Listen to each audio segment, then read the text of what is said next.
ਅਗਲੀ ਖਬਰ ਟੈਸਲਾ ਦੇ ਸੰਬੰਧ ਵਿੱਚ ਆ। ਟੈਸਲਾ ਦੇ ਵਰਕਰਸ ਨੇ ਇਲੋਨ ਮਸਕ ਨੂੰ ਪੁੱਛਿਆ ਵੀ ਜਿਹੜਾ ਟਵਿੱਟਰ ਵਾਲਾ ਡਰਾਮਾ ਆ ਉਸ ਨੂੰ ਕੀ ਕਰਨਾ ਹੈਗਾ ਤੇ ਸੀਈਓ ਨੇ ਕਿਹਾ ਵੀ ਚੁੱਪ ਕਰਕੇ ਇਸ ਨੂੰ ਇਗਨੋਰ ਕਰ ਦਿਓ। ਪਹਿਲਾਂ ਇਲੋਨ ਮਸਕ ਨੇ ਟਵਿੱਟਰ ਨੂੰ ਬਾਈ ਕਰਨ ਦੀ ਜੋ ਕੋਸ਼ਿਸ਼ ਸੀ ਉਸ ਨੂੰ ਪ੍ਰਾਈਵੇਟ ਹੀ ਰੱਖਿਆ।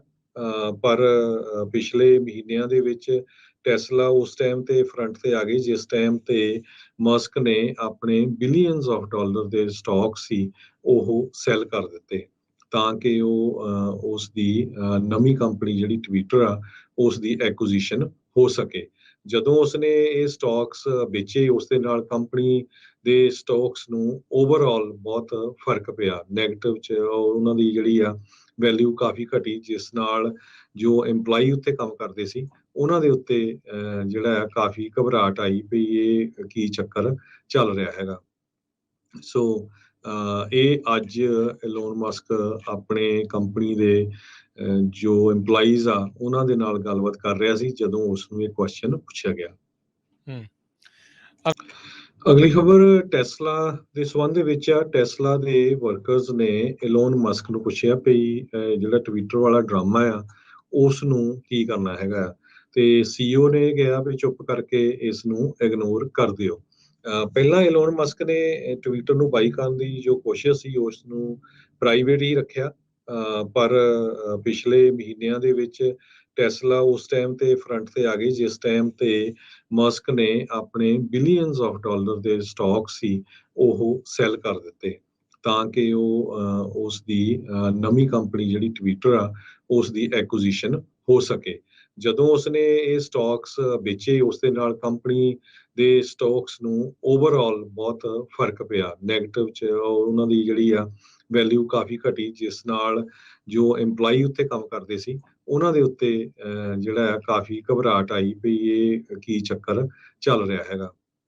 ਸੋ ਇਹ ਅੱਜ ਇਲੋਨ ਮਸਕ ਆਪਣੇ ਕੰਪਨੀ ਦੇ ਜੋ EMPLOYEES ਆ ਉਹਨਾਂ ਦੇ ਨਾਲ ਗੱਲਬਾਤ ਕਰ ਰਿਹਾ ਸੀ ਜਦੋਂ ਉਸਨੂੰ ਇਹ ਕੁਐਸਚਨ ਪੁੱਛਿਆ ਗਿਆ। ਅਗਲੀ ਖਬਰ ਟੈਸਲਾ ਦੇ ਸੰਬੰਧ ਵਿੱਚ ਆ। ਟੈਸਲਾ ਦੇ ਵਰਕਰਸ ਨੇ ਇਲੋਨ ਮਸਕ ਨੂੰ ਪੁੱਛਿਆ ਵੀ ਜਿਹੜਾ ਟਵਿੱਟਰ ਵਾਲਾ ਡਰਾਮਾ ਆ ਉਸ ਨੂੰ ਕੀ ਕਰਨਾ ਹੈਗਾ ਤੇ ਸੀਈਓ ਨੇ ਕਿਹਾ ਵੀ ਚੁੱਪ ਕਰਕੇ ਇਸ ਨੂੰ ਇਗਨੋਰ ਕਰ ਦਿਓ। ਪਹਿਲਾਂ ਇਲੋਨ ਮਸਕ ਨੇ ਟਵਿੱਟਰ ਨੂੰ ਬਾਈ ਕਰਨ ਦੀ ਜੋ ਕੋਸ਼ਿਸ਼ ਸੀ ਉਸ ਨੂੰ ਪ੍ਰਾਈਵੇਟ ਹੀ ਰੱਖਿਆ। ਪਰ ਪਿਛਲੇ ਮਹੀਨਿਆਂ ਦੇ ਵਿੱਚ ਟੈਸਲਾ ਉਸ ਟਾਈਮ ਤੇ ਫਰੰਟ ਤੇ ਆ ਗਈ ਜਿਸ ਟਾਈਮ ਤੇ ਮਸਕ ਨੇ ਆਪਣੇ ਬਿਲੀਅਨਸ ਆਫ ਡਾਲਰ ਦੇ ਸਟਾਕ ਸੀ ਉਹ ਸੈਲ ਕਰ ਦਿੱਤੇ ਤਾਂ ਕਿ ਉਹ ਉਸ ਦੀ ਨਵੀਂ ਕੰਪਨੀ ਜਿਹੜੀ ਟਵਿੱਟਰ ਆ ਉਸ ਦੀ ਐਕੁਜੀਸ਼ਨ ਹੋ ਸਕੇ। ਜਦੋਂ ਉਸਨੇ ਇਹ ਸਟਾਕਸ ਵੇਚੇ ਉਸ ਦੇ ਨਾਲ ਕੰਪਨੀ ਦੇ ਸਟਾਕਸ ਨੂੰ ਓਵਰਆਲ ਬਹੁਤ ਫਰਕ ਪਿਆ। ਨੈਗੇਟਿਵ ਚ ਉਹਨਾਂ ਦੀ ਜਿਹੜੀ ਆ ਵੈਲਿਊ ਕਾਫੀ ਘਟੀ ਜਿਸ ਨਾਲ ਜੋ EMPLOYE ਉੱਤੇ ਕੰਮ ਕਰਦੇ ਸੀ ਉਹਨਾਂ ਦੇ ਉੱਤੇ ਜਿਹੜਾ ਕਾਫੀ ਘਬਰਾਹਟ ਆਈ ਵੀ ਇਹ ਕੀ ਚੱਕਰ ਚੱਲ ਰਿਹਾ ਹੈਗਾ। ਸੋ ਇਹ ਅੱਜ ਇਲੋਨ ਮਸਕ ਆਪਣੇ ਕੰਪਨੀ ਦੇ ਜੋ EMPLOYEES ਆ ਉਹਨਾਂ ਦੇ ਨਾਲ ਗੱਲਬਾਤ ਕਰ ਰਿਹਾ ਸੀ ਜਦੋਂ ਉਸਨੂੰ ਇਹ ਕੁਐਸਚਨ ਪੁੱਛਿਆ ਗਿਆ।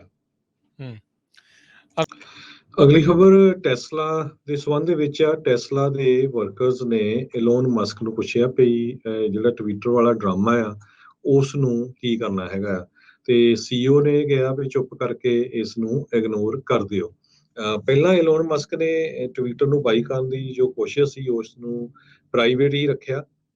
ਪਰ ਪਿਛਲੇ ਮਹੀਨਿਆਂ ਦੇ ਵਿੱਚ ਟੈਸਲਾ ਉਸ ਟਾਈਮ ਤੇ ਫਰੰਟ ਤੇ ਆ ਗਈ ਜਿਸ ਟਾਈਮ ਤੇ ਮਸਕ ਨੇ ਆਪਣੇ ਬਿਲੀਅਨਸ ਆਫ ਡਾਲਰ ਦੇ ਸਟਾਕ ਸੀ ਉਹ ਸੈਲ ਕਰ ਦਿੱਤੇ ਤਾਂ ਕਿ ਉਹ ਉਸ ਦੀ ਨਵੀਂ ਕੰਪਨੀ ਜਿਹੜੀ ਟਵਿੱਟਰ ਆ ਉਸ ਦੀ ਐਕੁਜੀਸ਼ਨ ਹੋ ਸਕੇ।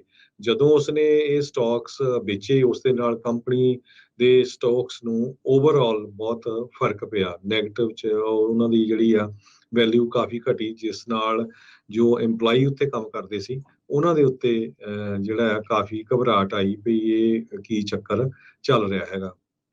ਸੋ ਇਹ ਅੱਜ ਇਲੋਨ ਮਸਕ ਆਪਣੇ ਕੰਪਨੀ ਦੇ ਜੋ EMPLOYEES ਆ ਉਹਨਾਂ ਦੇ ਨਾਲ ਗੱਲਬਾਤ ਕਰ ਰਿਹਾ ਸੀ ਜਦੋਂ ਉਸਨੂੰ ਇਹ ਕੁਐਸਚਨ ਪੁੱਛਿਆ ਗਿਆ।